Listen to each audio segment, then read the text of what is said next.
Hey up everybody, welcome back to the I'll Do Cycling YouTube channel. Today I'm going to be doing a preview of the Velogames Tour of Britain. I'm doing this like a day or two in advance just because I'm not going to be able to record this video on Saturday. So of course any changes I won't be covering, it's just what it is at the moment set on Friday. I'm just going to make a preview with what we've got so far. Of course we've got Pidcock as the most expensive rider. I think this makes a lot of sense. Ineos, given that they are at heart a British team coming off of, Team Sky back in the day. Pidcock makes a lot of sense because he should be the team leader given that he is the only British rider on their start list. So I think they should be rallying around him. At 24 he is quite expensive considering that perhaps there aren't kind of loads of stages which suit him, like absolutely out and out. There aren't that many summit finishes, only on stage 1, which we'll get onto later on in terms of kind of how you should be selecting your team. But Pidcock is of course probably going to be a good pick and one that lots of people will be selecting. There's no TT this year, but I do think that Pidcock has the strongest team here, and I would be very surprised if Ineos don't win this race. If not with him, then certainly with another rider.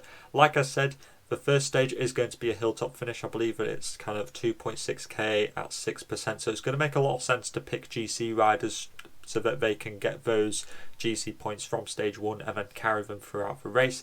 That is certainly going to be a very viable kind of move to make on your teams. So we're going to be selecting quite a few GC riders throughout this as my recommendations. So Pidcock 24, we've got Dylan Teuns at 22. I'd be surprised if Dylan Teuns didn't finish on the podium in this race. After all, he's just moved to Israel Premier Tech and they are now in the depths of a relegation battle. It looks fairly likely that they'll be relegated, but I doubt that they'll go down without a fight. I think that Dylan Teuns could be a great rider for a lot of teams. I would probably favour Pidcock though, just as personal preference. Woods is a difficult one just because he doesn't seem to quite have the sprint that he has had in the past, like a few years ago when it was like at Innsbruck in like the World Championships, and he also, there aren't that many stages which suit him massively here. His benefit is that there isn't a TT, so he could certainly finish top 5 in GC. Grossschartner blows a bit hot and cold. Last time I think we saw him do well was at like Tour de Suisse, but since then hasn't quite shown the form that we're quite used to with him, so I'm not quite sure what's going on there. Then again, I wouldn't be surprised if he finished like top 10, just kind of pulling the cat out of the bag. I think like Sheffield at 16 could be quite underrated because he did very well at the Tour of Denmark recently. He's actually very surprisingly good at climbing, and I think that him and Pidcock could be a very good duo to go with, especially when you consider the rest of the Ineos lineup is Kwiatkowski, who's coming back from some sort of like injury. I think it's like a concussion in a crash or something like that. Port, I think this is his kind of retirement race, so I'm not sure how likely he is to do much. And then they've got like Andre Amador, and also Omar Fraile, and I'm not really sure about what they'll do. So I think that Pidcock and Sheffield could be a good two-prong attack. So I think that he would be a good choice, especially considering some of these stages might come down to like 1-2 attacks coming down to the victory, and Sheffield certainly has the TT capabilities to do kind of a very successful counter-attack off of like Pidcock. Jorgensen, again, another rider I'd be surprised if he didn't finish inside the top 10. He did pretty good at this race last year. I think he finished second on like stage 7 or something like that. I think that he would be a great choice for a lot of teams. Probably the best 14 points. I think that Kwiatkowski and Port will be domestiques. Jordi Meeus, I think, could be the fastest sprinter in this race. He's quite versatile, and I would be quite surprised given that I expect there to be 3 pure bunch sprints and maybe like 1 or 2 other ones which could be a bit more reduced. Meeus should be picking up a couple of stage wins here pretty easily. I think that he's had quite a good season and could certainly continue that here. Connor Swift at 12, I understand why he is 12, but I think he'll drop quite a bit of time on stage 1 and will therefore be quite aggressive in the coming stages after that, but I'm not sure about what his capabilities are going to be like in terms of GC, so a bit risky to go with him, banking on him picking up results in stages. I think that Filippo Zanna could be a bit more of a safe option considering that he is the Italian champion. He's a very strong climber. I think that I'd be surprised if he wasn't in the top 10 in GC here. K-Sport hasn't had a very good year. I think that there are other 10-point riders including Fiorelli who could be a better choice if you wanted a sprinter, for example. Anton Charmig, another guy who could finish inside the top 10 in GC. I think that he will be the GC leader for UnoX. He's had a very strong year and I expect him to continue that here. Gaburo is another strong one for Bardiani. Haller is probably a bit better at climbing than Meeus, so he could be there if kind of Meeus gets dropped, for example, but you're banking on a scenario where Meeus gets dropped and Haller doesn't, so it's a bit of like a fine line that you're treading there. Other than that, maybe Jake Stewart. Of course, he left the Vuelta with some pretty decent form, so I think that he could be a strong one. But Varela also, like Sam Watson, I think is a sprinter for Great Britain here.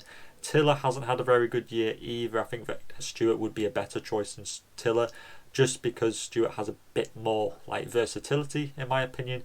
Aini Lowski, another sprinter for 8 points. We've got some strong GC riders, including the trio for DSM of Chris Hamilton, Oscar Onley and Max Poole. Onley and Poole both 19 years old, and I think that they provide some really strong and underrated choices because they have shown some really strong form recently in like the Zaska Tour, lots of under 23 races for example, and also in like the Tour of Norway in the case of Max Poole. So they're definitely some strong choices, and I think could be some sneaky options for somebody coming top 10, top 15 in GC possibly. Jacob Scott, he was the KOM classification winner last year. He was 4 points last year, he's 8 points this year. If he fulfilled a similar feat this year, I think that he would be just about worth it, but at 8 points it is a bit risky. I would much rather choose the certainty of a GC rider like Max Poole or Oscar Onley, for example. Rory Townsend will be the sprinter for With Sun God. Usually he is like a very strong sprinter. He's the Irish champion, so I think that he would be a great choice for a lot of teams. Kenneth Van Roy is another sprinter for Sport of Vlaanderen. I think that he would be that sprinter of choice. Sam Watson has had such an outstanding year. He really rips up some of like the British kind of crit scene races when he comes and does those. I think that honestly he would be such a good choice for a lot of your teams. I think that he's really underrated. He's going up to FDJ, the elite team, next year from the under 23 ranks. I just think that he's such an exciting racer. I think that the best 6 pointer is probably Boneu. I think that he's a very strong climber. He won a stage at the Zaska Tour ahead of like Lorenzo Rota, Anton Charmig. Charmig's 10 points, Boneu's 6 here, so he seems like a really good value for money pick here. You got Thomas Gloag, who blows a bit hot and cold, very strong under 23 rider, of course, signing up to Jumbo Visma next year, but like I said, blows hot and cold. You're not really sure how he's going to go. He did pretty good of a Tour de l'Avenir last year before crashing out of that race, and he DNS'd the Tour de l'Avenir this year, but he did win a stage, so it's very difficult to gauge when he's going to do well, but could certainly be a good surprise. And at 6 points, it's quite a low risk choice. Mason Holliman is a great climber for Israel. Israel will probably do quite well in Team GC, considering they've got Turns and Mike Woods here. I think that Mason Holliman will be setting up the attacks of those riders, but could certainly finish top 20 in GC as a result of that. You got Anders Halland Johannesson, not to be confused with his twin Tobias, but I think that he'll be working for Charmig more than likely. Luke Lampretti is I think he's still the USA crit champ, but I might have to double check that, so he could be a good choice. But there is another kind of 1 or 2 sprinters for Trinity, including Ollie Rees, who did well at the Volta Portugal. Got a couple of like podium finishes there, so really strong performance from him. It wouldn't surprise me if he gets into a couple of breaks or maybe comes top 10 in a couple of stages. Alexander Richardson, of course, was 3rd place in the Great British Championships, so a strong rider there to go with. Rob Scott, if you don't know the British kind of scene very much, Rob Scott is probably one of the strongest riders in the British scene, alongside Jim Brown and Jacob Scott. Funnily enough, no relation between Rob and Jacob Scott, but Rob Scott's such a strong rider. He used to be the Yorkshire champion, that means a pretty big deal around here where I'm from. And I think that he's such a strong rider. If you've seen him race, then you just know how strong he is. It wouldn't surprise me if he manages to launch some solo late attacks. Perhaps stage 2 would suit him quite a lot. But you're banking on quite a slim chance of victory there, considering that you're going to need him to make the move from like a reduced group. Corbin Strong, I would probably recommend, but he is, he's the fastest rider for Israel Premier Tech, but he hasn't quite looked as fast this year as I remember him being. He is, of course, a track rider at heart. I think that he could pull off some top 10 results, but I think more than likely he'll be working for his GC leaders. And then we get into the 4-point riders. There are some which I really like the look of that I'll be pointing out. You've got Jim Brown, as I said earlier, probably one of the strongest riders on the British scene. You've also got Sam Culverwell, he's a strong under 23 rider. Miguel Angel Fernandez is probably going to be the sprinter for Global 6 Cycling. He's had some strong results, including I think a 3rd place at the Tour of Turkey this year, which was like Groves and Phillipson were out, so definitely not a sprinter to be sniffed at. And at 4 points, you're really not risking too much here. He's a very strong sprinter.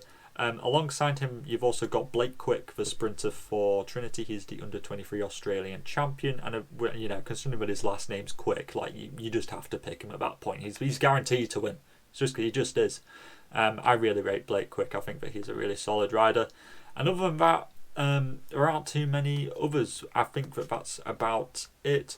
In terms of what you should be picking, I think probably pick Pidcock and Sheffield. I think that they're pretty safe choices. Then other than that, just go wild. I'm going a bit crazy and picking Oscar Onley and Max Poole just because, like, why not? I think that they could do pretty decently as like kind of young guns coming up from the British scene. So let me know in the comments down below, what are you thinking? Any riders that I've missed out there that you think could be good choices? Who are you going to put onto your teams?